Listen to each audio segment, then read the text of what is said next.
Now, Steve, I've gotten this beautiful container and I've got your wonderful plant. How do I style professionally, like the professionals do, in making sure it's the right size for the container and the right placement in this container? I know how to do that, Stan. Well, I figured you did. And I'm going to show you how to do it. So the last thing you want is a beautiful plant and in the beautiful planter, and you can see a bunch of soil, or you see the nasty grow pot from the nursery. You just don't want to see any of this. You want it finished off, looking tight, and looking professionally styled. So that's what we want to do. So you're going to hide it, kind of. We're going to hide it. We're going to hide this area. View, yes. And so everything here up is the aesthetic, the way we want it, but down here, not so much. Okay. Okay. So what you have purchased is a planter that's about 20 inches tall. Right. And you've got a grow pot that's about 12 inches tall. So we need to make up some difference. Right. So the important thing now is we want to bring the top of the soil near or just below the rim of the planter. Okay. Okay. That makes sense. And we can use a lot of different stuff from around the house to get this done. Okay. If you're not moving your plant a whole bunch, spacer is a nice paver. Okay. It raises it up a few inches. And everybody has some of those at home? Everybody has a piece of wood or two that they can put in the bottom, bring it up 4 inches. But the ideal material is to use some styrofoam. Okay. Okay, it's lightweight.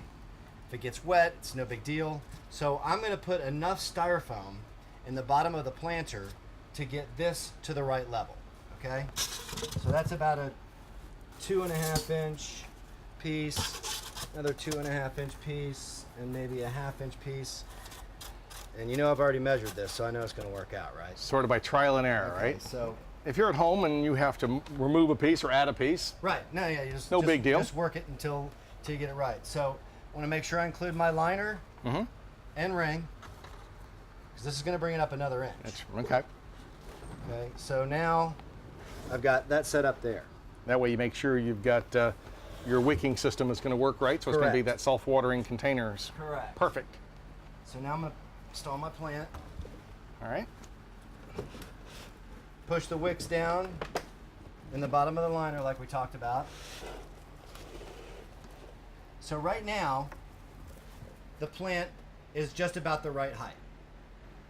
Maybe could come up another inch or so, but the materials we've got, this is going to work just fine for us.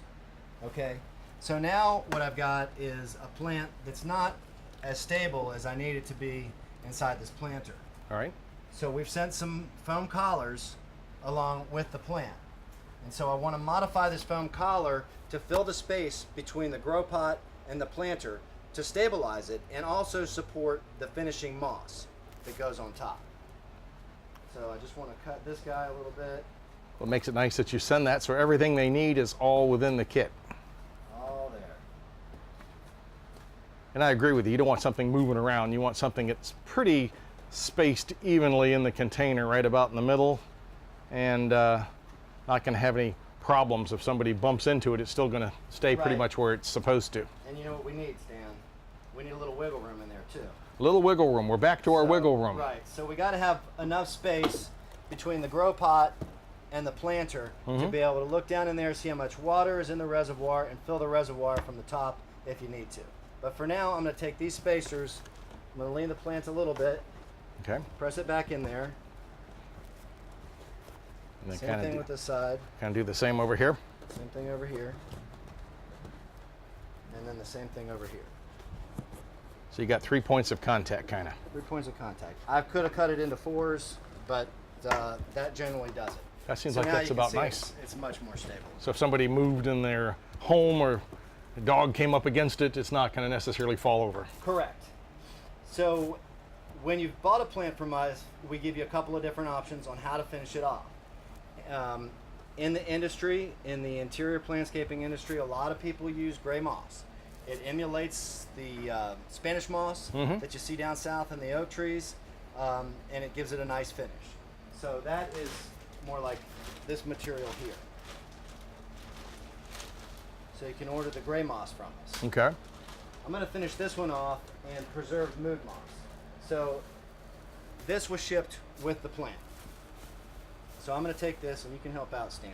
Sure, we'll I'm just gonna kind of cover the place top it of up. this Start along the edge, press it in. So you can see how you need those foam collars to support some of this material here.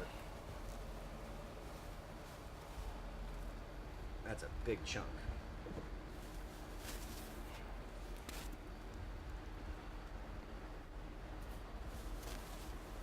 Getting close. Yeah, maybe another one piece in there. Okay. It's kind of like putting carpet in, right? The important thing is we don't see any of the grow pot, any of the soil, or any of the staging materials down below. So I'm just spreading this out a little bit. Give it the finishing touch. So now, a little cleanup on the rim here. We've got a nice professionally styled plant. I like it.